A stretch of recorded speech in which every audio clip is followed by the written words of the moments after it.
You remember the spotlight, don't you? The way it clung to his skin like gold. The way people rose from their seats just to clap for a man who had rehearsed my words, worn my courage, and stood on a stage I helped build. I stood in the wings, invisible, holding the notes he never read, the outlines he discarded, the brilliance he took as his own, and every night, when the curtains fell, the applause washed over him like salvation. I walked home alone, unseen, unheard, rewriting his speeches in my head. I thought if I stayed quiet long enough, I'd earn a thank you. But silence has a price, and it comes with interest.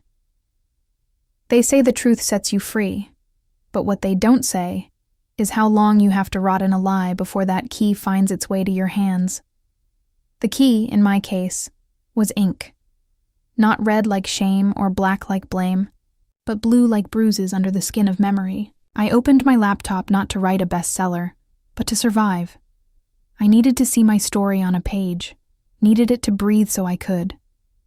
Every chapter I wrote was a scar healing in slow motion, and when it was done, it didn't feel like revenge.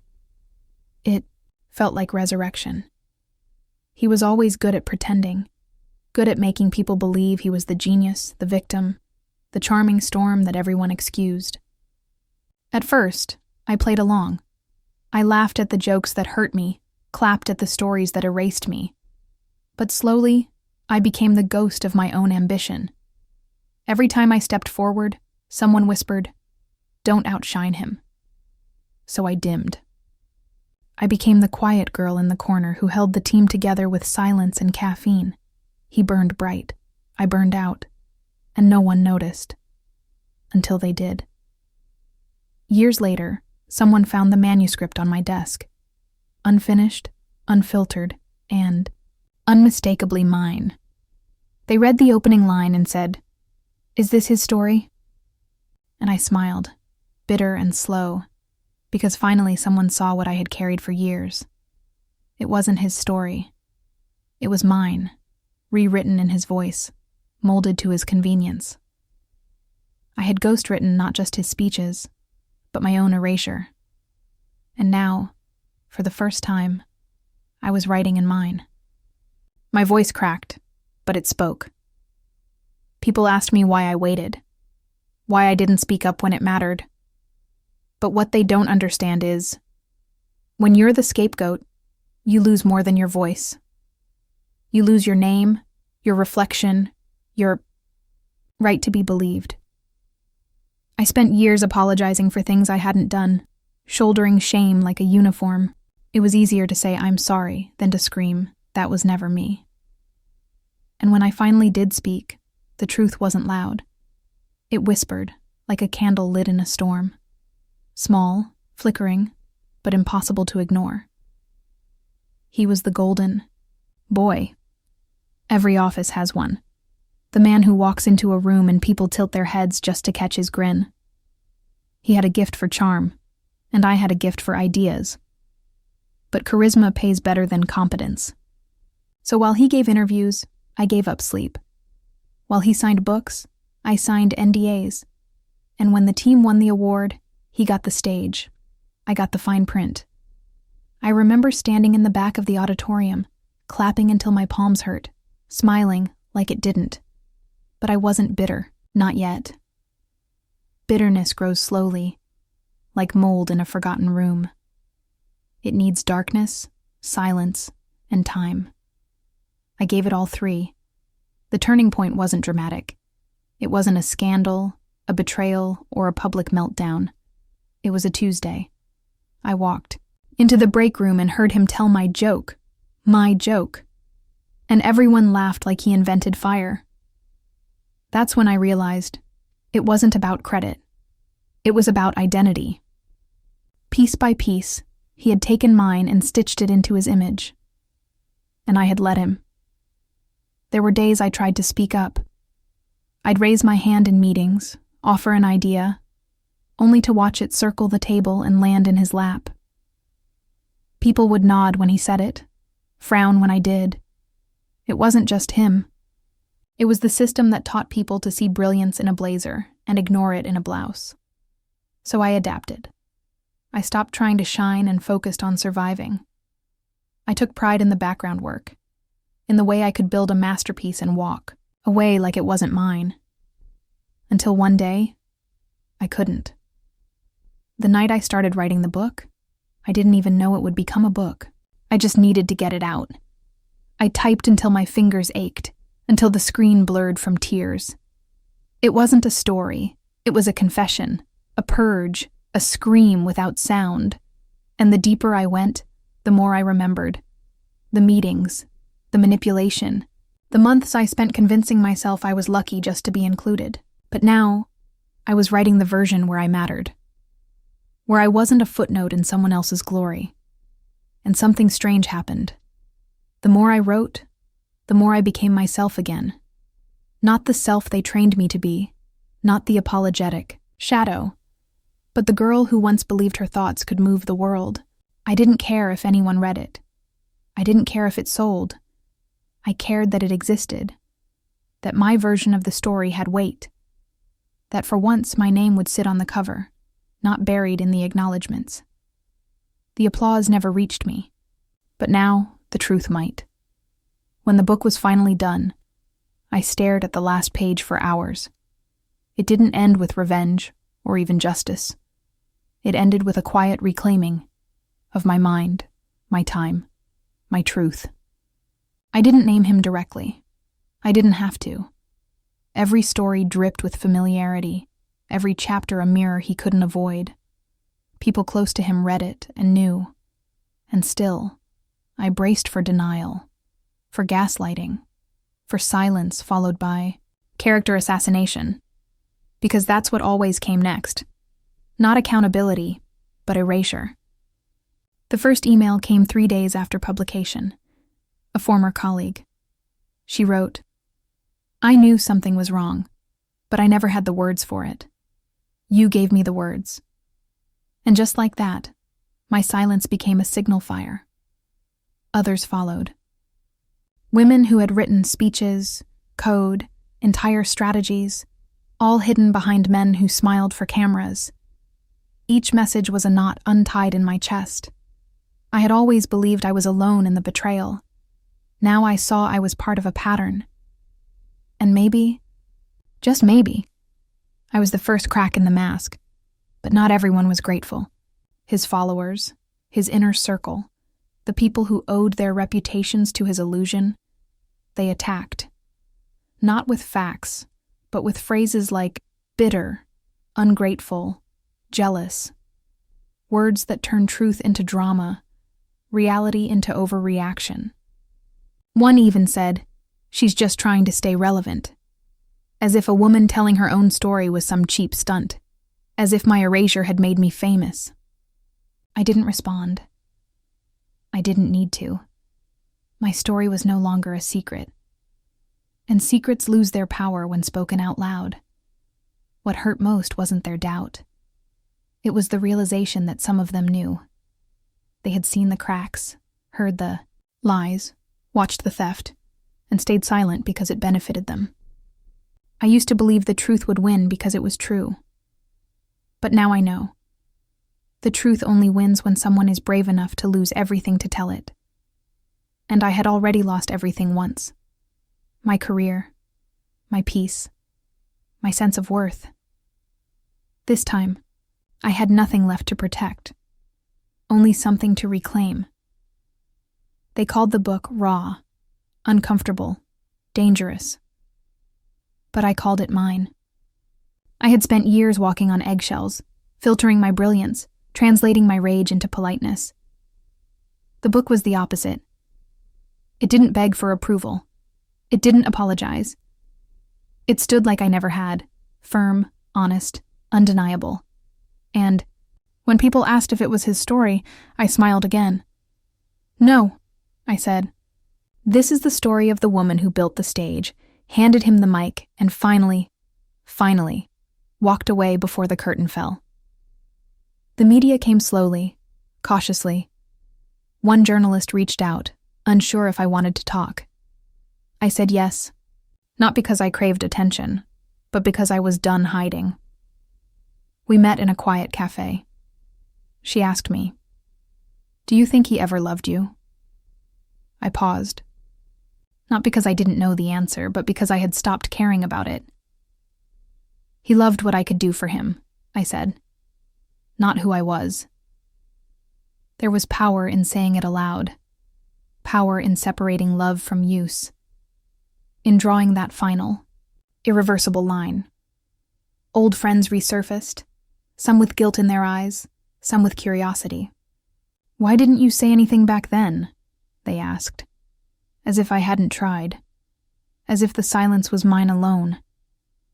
But that's the cruelty of gaslighting. It makes you question not just the truth, but your right to tell it. I had rehearsed 1,000 comebacks in my head, but none of them mattered anymore. I wasn't there to defend the past.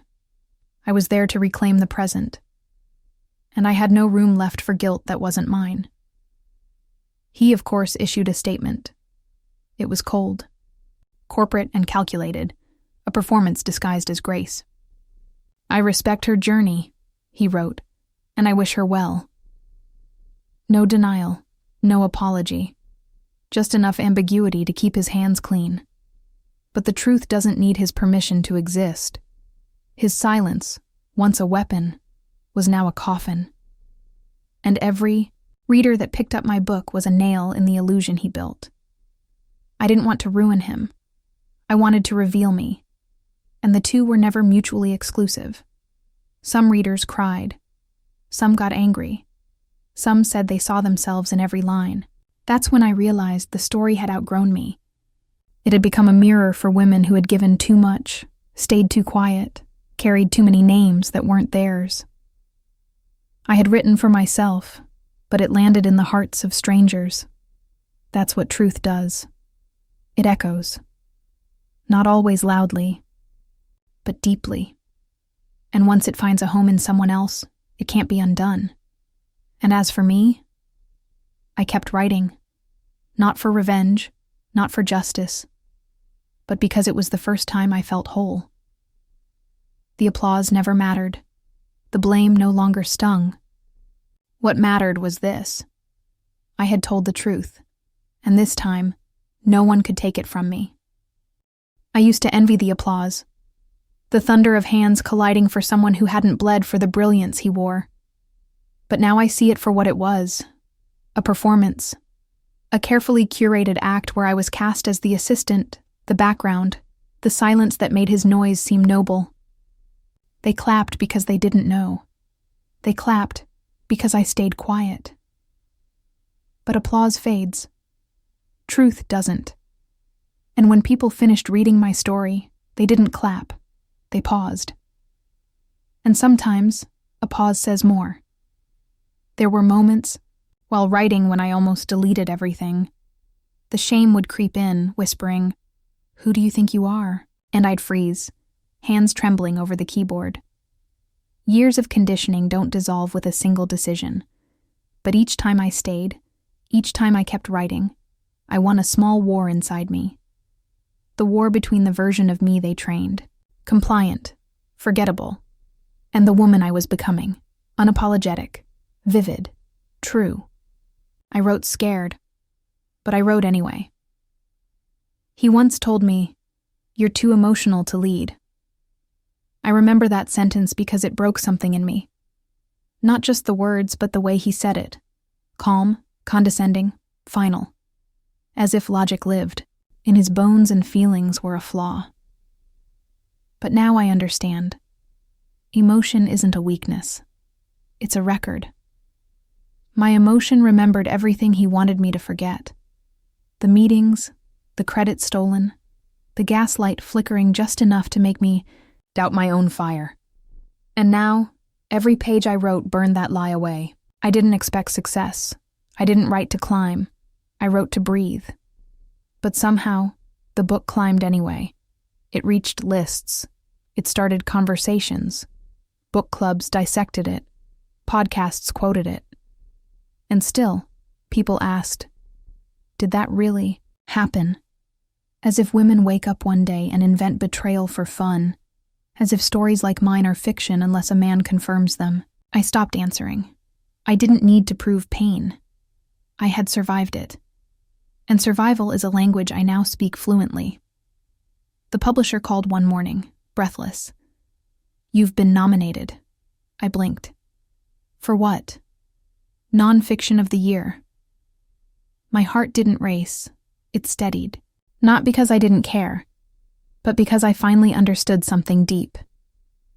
Validation that comes after liberation feels different. It's not the reward. It's the echo. An echo of the voice I once buried, now bouncing through rooms I never thought I'd enter.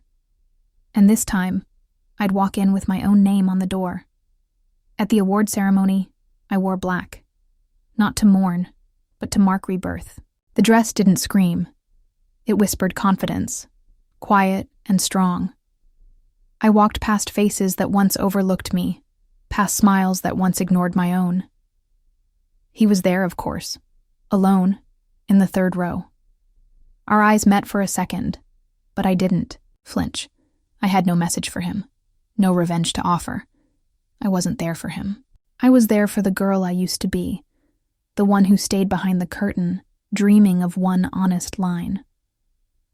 When they read my name, the applause came, hesitant, then full.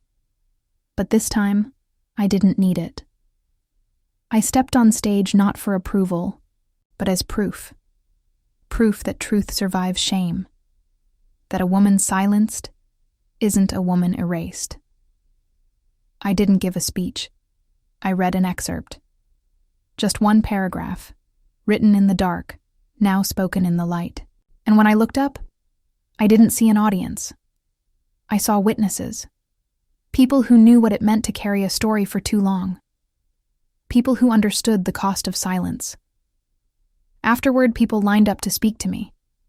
Not fans, survivors. Women who had been pushed aside, erased, rewritten. A teacher, a coder, a nurse. All with the same story told in different accents. One said, "Your words helped me quit." Another whispered, "I'm finally writing mine."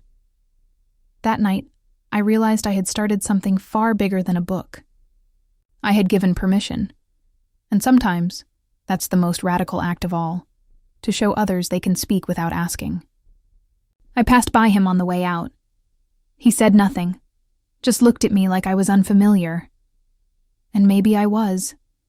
Because the version of me he knew, the one who made herself small, who filtered brilliance into bite-sized credit for his ego, that woman no longer existed. In her place stood someone new. Someone who didn't owe anyone her silence, her labor, or her forgiveness. I didn't hate him. I pitied him. Because the truth I wrote would follow him long after the applause died. I went home alone. No entourage. No cameras. Just me, the city lights, and a copy of the book in my bag. I sat on the balcony, opened it to the first page, and read it again, this time aloud. Not for the world. For myself. For the first time in years, I heard my own voice, raw and unwavering. And I whispered to no one and everyone, this is what truth sounds like. This is what freedom reads like. In the weeks that followed, the interviews multiplied. Some wanted headlines, others wanted healing. I gave them both, carefully. I wasn't there to sensationalize, but to testify. Each time I spoke, I chose my words like stitches. Precise, strong, meant to hold. I didn't need to rehash the pain for shock. I let the truth rest on its own weight. And in every conversation, I reminded them. This wasn't a feud. It was a reclaiming. Of space, of credit, of the right to say, that was mine. There was a ripple effect. A young editor reached out, saying she had pushed aside her own ideas for years to elevate louder voices. A playwright confessed that every time a man took her premise and twisted it into his own, she stayed silent. But not anymore. she said. And with every message like that, I saw the chain unravel. Not because I had all the answers, but because I had dared to write the question no one else would. And sometimes, that's where revolutions start. He tried to write a response, a memoir of his own. I read it, curious. It was polished, careful, dipped in nostalgia and omission. He painted himself as misunderstood, a flawed but well-meaning leader. My name never appeared, but I saw myself in the negative space, in the absences, the edited memories, the things left unsaid. He still believed control meant narrative. But truth isn't a story you sculpt. It's a mirror. And mirrors don't care how much you smile. My publisher asked if I wanted to do a sequel. I said no. The story was complete. I didn't want to become the woman who only ever told the tale of her pain. I had other stories to write. Stories with joy, with fire, with characters who didn't spend decades apologizing for brilliance. I didn't escape one cage to build another out of best-selling trauma. My voice was mine now, and I would use it not to relive what broke me, but to imagine what could have saved me. Still, people asked, would you do it all again? And the answer is complicated. I wish I had spoken sooner. I wish I had walked away earlier. But I don't regret writing the truth. Because for the first time in my life, the applause wasn't a mask. It was a mirror.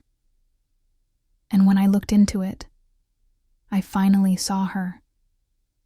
The girl who had once whispered ideas in rooms that never called her name. She had waited so long to be heard. And now, her voice filled every page. There's something strange about justice.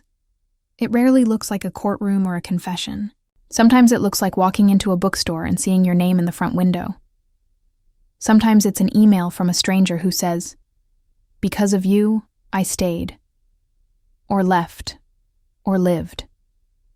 Justice for me wasn't loud. It was steady. It was reclaiming a life I had outsourced to someone else's ambition. It was hearing my own thoughts without his voice echoing over them. People assume the villain of the story is him. But it's bigger than that. The real villain is the system that taught me to doubt my worth, that rewards volume over vision, that clips the wings of women and calls it mentoring. He was just a symptom. The disease was deeper. I used to want an apology. Now I want something else, a shift. In how we tell stories, in who gets to speak, in who we believe. And maybe, just maybe, this book was the start of that. I returned to my old office building once, just to see. The walls were smaller than I remembered, the faces unfamiliar.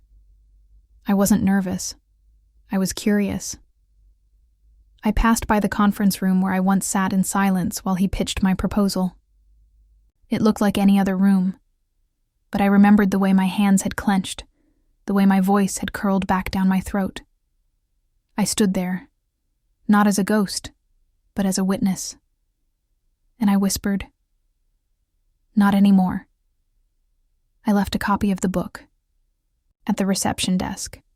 No note, no signature. Just the truth, in hardback. Let them read, let them wonder, let them see what courage looks like on the page. I didn't need to explain. The story was complete. And I had already lived through the silence. They could live with the questions. That night, I wrote again. Not about him, not about the past, but about a girl who plants words like seeds and waits for them to bloom. A girl who knows that even the smallest sentence can crack the hardest surface. I wasn't writing to heal anymore.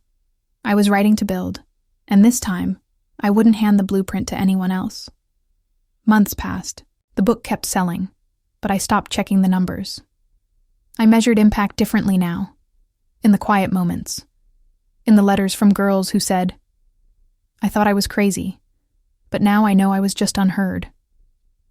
In the way my own reflection no longer flinched, For the first time in years, I didn't need to prove I mattered. I knew I did. And that truth was mine. Not granted, not borrowed, not performed. Just owned, completely. I started mentoring, not officially. Just small circles, late-night calls, messages passed between women too used to swallowing their ideas. I didn't offer answers. I offered mirrors. I told them, "You are not hard to believe. You are hard to ignore." And that scares them.